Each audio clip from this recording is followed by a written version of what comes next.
Hello and welcome to Procurement in the Park. I'm Christian Schuh and today we're going to talk about why it's time for CEOs to put their procurement function at the heart of everything they do. If you're like me and you're a devotee of The Economist, you may have read a recent article revealing that Amazon's capital budget next year is going to be more than twice as large as ExxonMobil's. That's a startling statistic.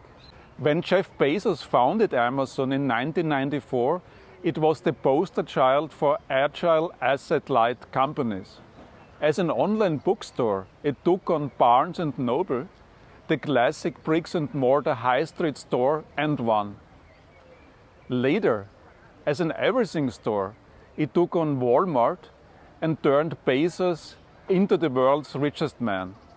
But as Amazon has scaled up and expanded into new businesses, including high street stores, it has increasingly invested in technology and infrastructure. In the process, it has become, if not asset heavy, then certainly asset heavier. And where Amazon goes, others will follow. In my view, this presents CEOs with a golden opportunity to transform their company, not only by what assets they buy, but by the way that they buy them. Most CEOs marginalize their procurement function, the function responsible for buying new assets. Typically, the role of the CPO and the procurement team is limited to negotiating the terms and conditions of contracts with suppliers that have already been agreed upon with the company's product engineers and manufacturers. By this late stage, it is hard to strike a good, cost-efficient deal. The CPO can do little more than tweak the small print of a pre-agreed contract. If CEOs are set on buying new assets to stay competitive, then they could soon run into financial trouble unless they change the way they conduct their procurement activities. So how could they do things differently? As I and my co-authors explain in our new book, Profit from the Source, which is published by Harvard Business Review Press, they could take a leaf out of the playbook of big tech companies, including Amazon.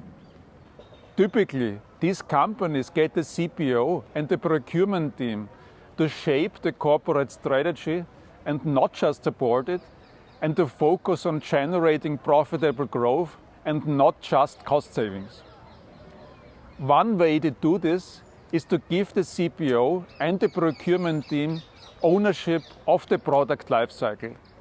This means that they make sure the CPO is centrally involved in all the important decisions from the very first moment when the design engineer picks up a pencil to start sketching out the ideas for the new product to the very last moment when the final product rolls off the factory production line.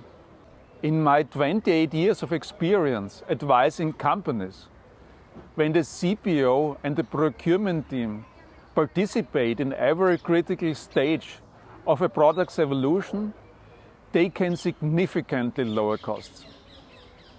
And not only this, they can also ensure that their company benefits from the accumulated knowledge and expertise of suppliers in a way that generates value across 5 other sources of competitive advantage: innovation, quality, sustainability, speed, and risk reduction or resilience. In other words, it really does pay for CEOs to empower their procurement function. Indeed, the CPO and the whole procurement team are truly the CEO's greatest assets. Thank you for watching, and don't forget to like and subscribe for more videos. Bye.